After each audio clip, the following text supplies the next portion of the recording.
Welcome back to the channel. Don't forget to like, share, and subscribe. Today, we are designing color grading for portraits using color lookup.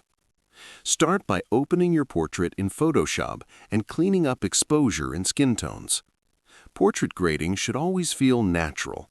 Add a color lookup adjustment layer and test LUTs that enhance warmth and contrast without altering skin color too much. Lower the opacity until the effect blends smoothly. Add a curves adjustment layer to soften highlights and gently lift shadows for a flattering look.